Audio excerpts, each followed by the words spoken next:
Hello everyone, wanting to do a quick video because I've been a little bit lazy this week. Lots of other things other than YouTube videos to try and keep me occupied. But I've not really spoken about the regionals I went to last week and what list I ran. I did mention it briefly, but I can't even remember what I said because I was so tired at the time. But wanted to go through it. So this is the list I ran. It's a variation on the Should I Fly It Scum Toolbox list from when the Pursuit craft first came out. So we changed from Morello into Bossk and went up to pilot skill to 9, added the homing missiles K4 tricks.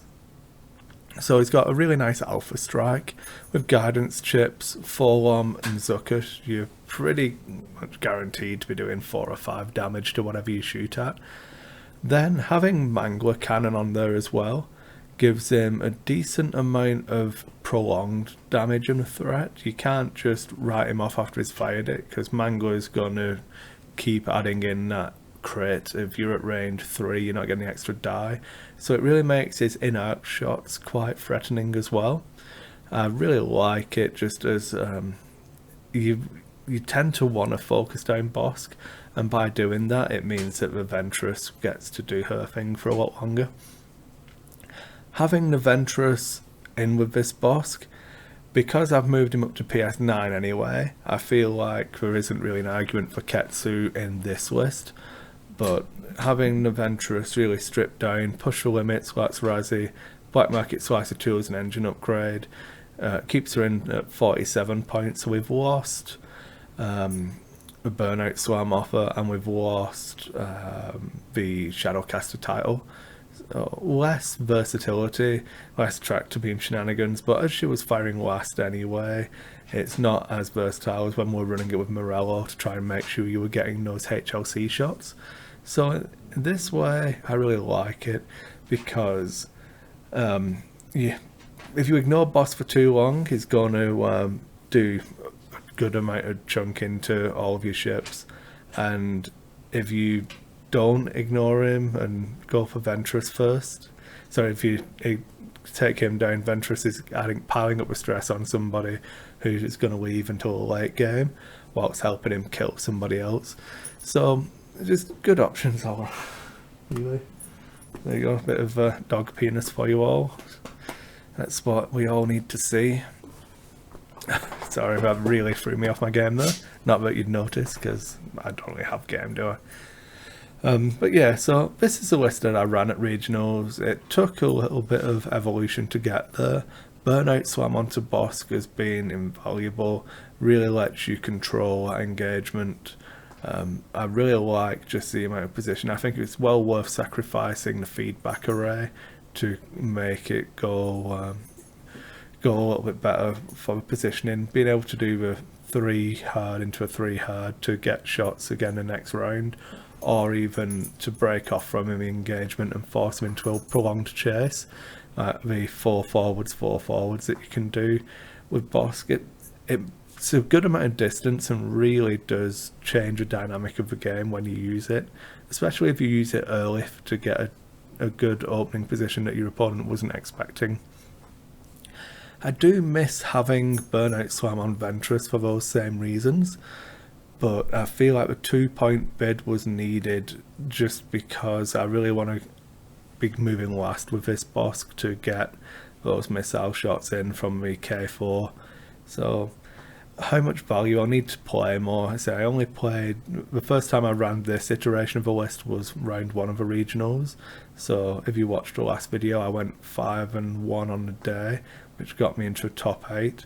I had the lowest MLV of the top 8 due to a little bit of sloppy play. I forgot somebody had a hull upgrade and full-on thinking that I would kill them, where I left him with 1 hull, and then as I didn't kill him the next round, I went off the table the turn after. So just stupid mistakes like that, giving up extra MLV. And it was really disappointing. I expect myself to do better than that, not making those types of mistakes, but what can you do? It got me there. It was the lowest MLV of 5-1s, but I still went 5-1.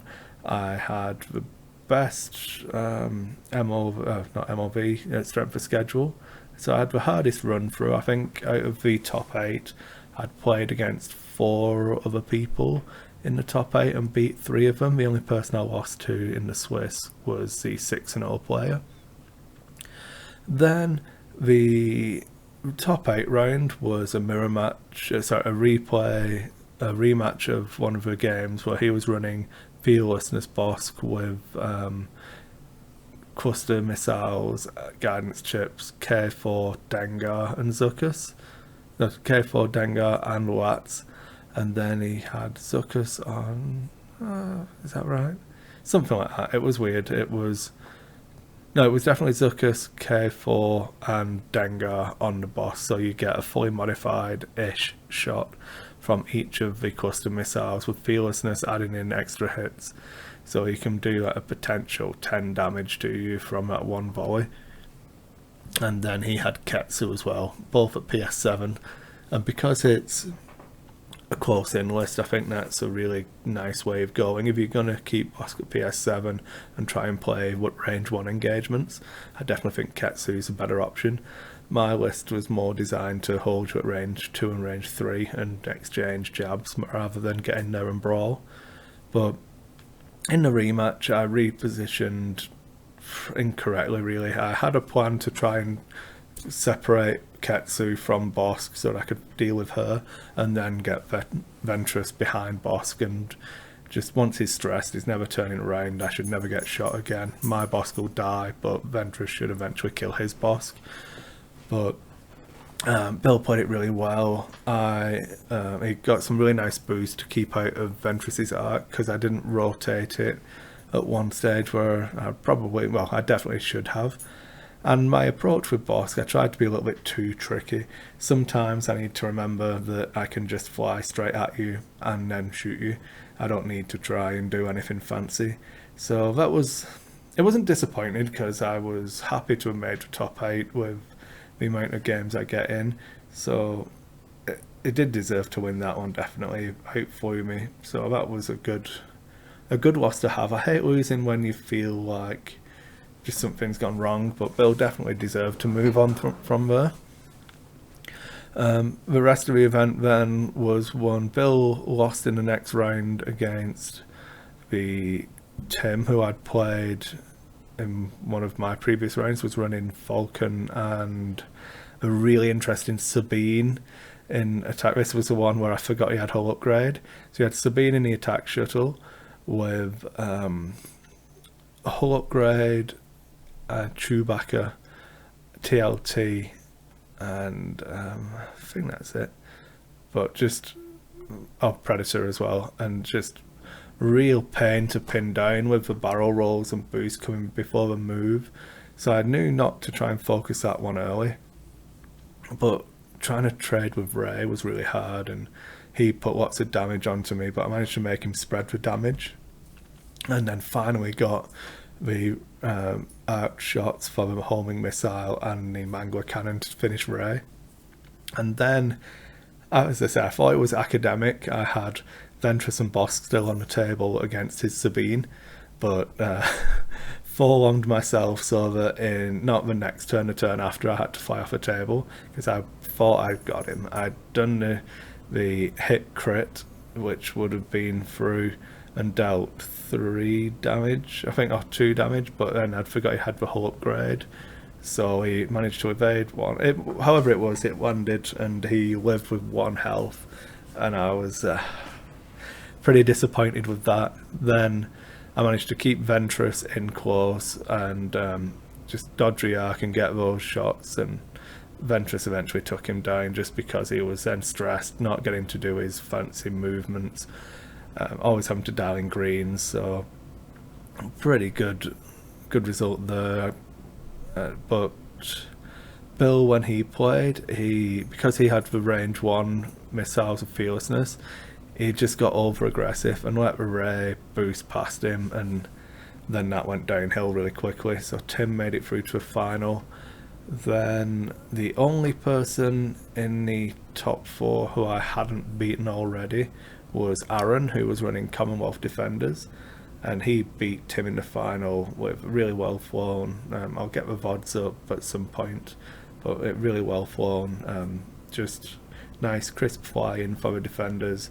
And I'd spoke about it with Aaron. If you've ever watched a Monday night gaming stream I run for a sentry box, Aaron comes down a lot and plays X-Wing there, and he'd played defenders a lot, he'd played pulp shuttle a lot, and he was trying to come up with something new, and it's like, dude, just fly pulp defenders. Why change? You know, the list is begging to be run, and it was the only Commonwealth defenders list in the event, so not surprised to see it do as well as it did. He did avoid any of the Bossk matchups, so never got to fly into anything that I think could have really caused him trouble. So it's a shame to see how that would have gone. I'll have to try and get him on the table at some point, and we'll have a game and I'll beat him and steal his trophy, but we'll see how that goes. But yeah, this is where the Scum Toolbox list is at the moment. I'm really looking forward to the rest of the new wave arriving, so that I can show you all some of the fun lists that I've been working on for that. So there'll be some more Should I Fly It videos coming out over the next couple of weeks. We'll be back on form with those. You probably can't see it in focus, but we've been playing some Imperial Assault today and yesterday. So lots of Imperial Assault videos coming. The regionals for that is on the 11th of February. So I'll be hoping to perform at least as well as I did. I really need to get in the top 8 to get those dice. And yeah, I'm looking forward to hopefully a bigger turnout for Imperial Assault. Really enjoyed my games for X-Wing. I wasn't 100% sure that I would, just because I'd not played that much. I wasn't sure how competitive I was going to be, or just how the actual scene was going to play out if it moved on from the relatively laid back games. But 99% of all of the games I played were enjoyable. No real instances of anything. There was some times where we had no judge calls, I don't think, just like trying to agree on stuff ourselves, and that went always. I'm pretty laid back, I don't really care, put your ships where you like, it doesn't bother me, and it worked out pretty well. I didn't make too many mistakes. Next time I'll try and get a bit more practice in and see how we go. So thanks for watching, everybody. We'll have more videos coming. I sort of set back up again, but had to strip it down while we played some Imperial Assault, so the studio should be back up and running soon. Hopefully I'll get a blind to cover that window, because it ruins the blue screen effect if I don't. And yeah, if you're enjoying the content, let me know. We're really close to 1,000 subscribers now. I think we're at 995 last time I checked, so that's been awesome. Thanks a lot for everyone who has subscribed. I need to think about the next batch of giveaways. I think there's a Destiny giveaway planned when we hit 1,500 subscribers, but I'll probably do something else for the 1,000. That's a pretty good number. So thanks everyone, and thanks for everyone who signed up for Patreon. I'll put all the links on, but yeah, keep watching the videos, keep sharing it. Just really enjoyed doing the content for you all. Sorry it's been a bit of a cluster, but like I say, lots going on, lots of editing to do, lots of videos to make, and then just busy. So cheers everyone, and see you again soon.